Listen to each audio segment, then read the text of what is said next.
Amandla, Nawetu, Maibuye, Africa, Viva EFF, Viva EFF, Viva EFF. Thank you.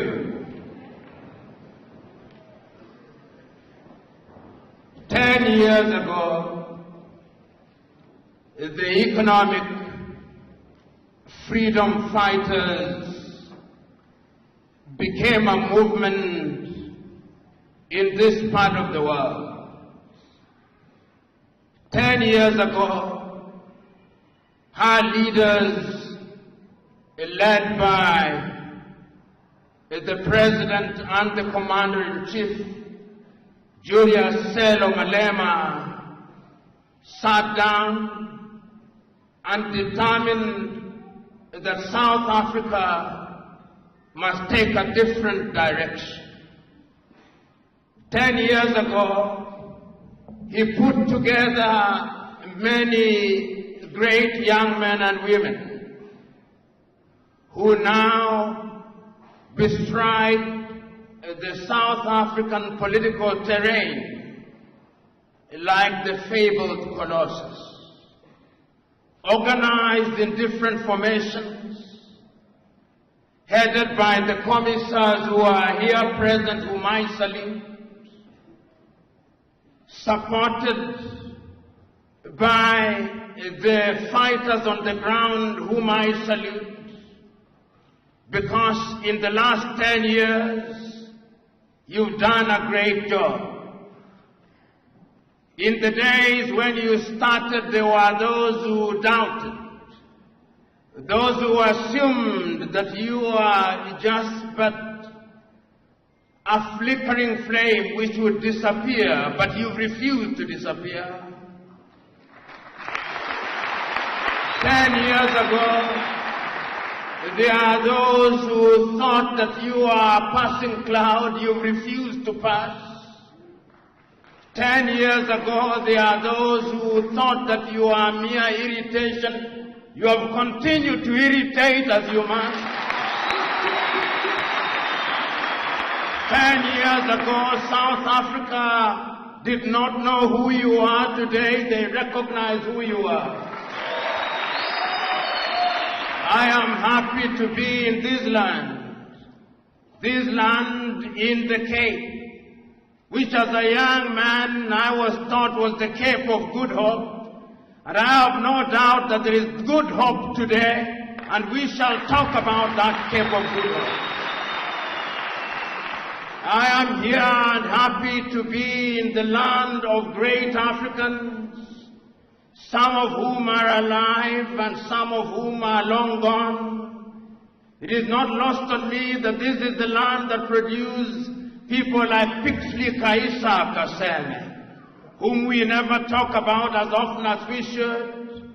And as I talk to you today and talk about EFF, I cannot forget that in the year 1906, in the United States of America, that Pixley Kaisa Kaseme said that we must regenerate Africa, and regenerate Africa we will. This is the land that produced to the world and to South Africa Albert Luthuli, who came and played his part. This is the land that produced Robert Mangaliso Sobukwe, that great man of whom we never say much, of whom when he was asked, he said the only race in the world is the human race. That man came out of this land. I cannot forget that this is the land that produced Bantu Stephen Biko, whom we never mention as often as we should. I cannot forget that this is the very same land that produced Winnie Mandela, that great woman that we never talk about. Oh, I cannot forget that this is the land that produced Albertina Sisulu. I cannot forget. I cannot forget that this is the very same land that produced Chris Hani. I cannot forget. I cannot forget that this is the land that produced Nelson Mandela. I cannot forget. I cannot forget that this is the land that produced Solomon Mahalangu. This is that land.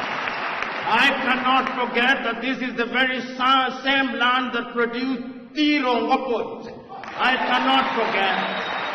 And I cannot forget that this is the very same land that has produced Floyd Shibam. Oh, I cannot forget. I cannot forget that this is the same land that has produced Dr. Ndlo. I cannot forget. I cannot forget that it's the very same land that has produced Veronica. I cannot forget. I cannot forget that this is the very same land that has produced one of the hottest irons in Africa today, Julius.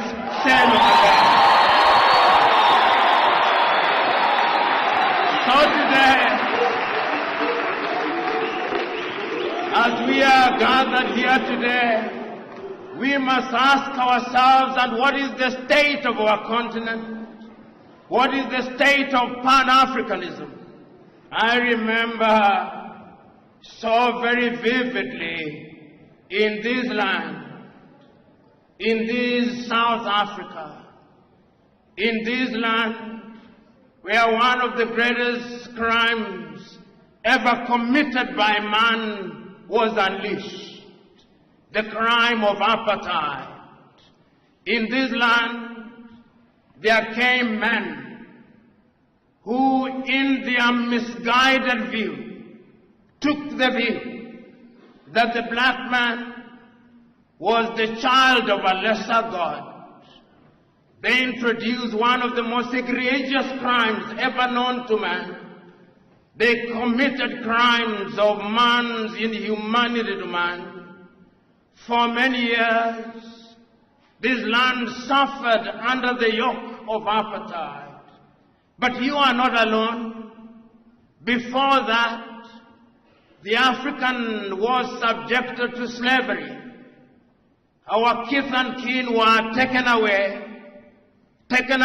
into different parts of the world.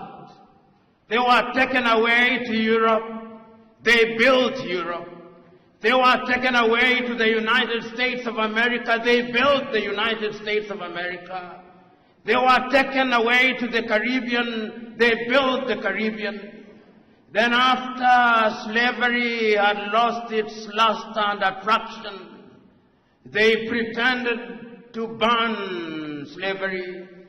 But it came again in a different form. And sitting in Berlin in 1884 and 1885, those same diabolical peoples divided our continent into little pieces.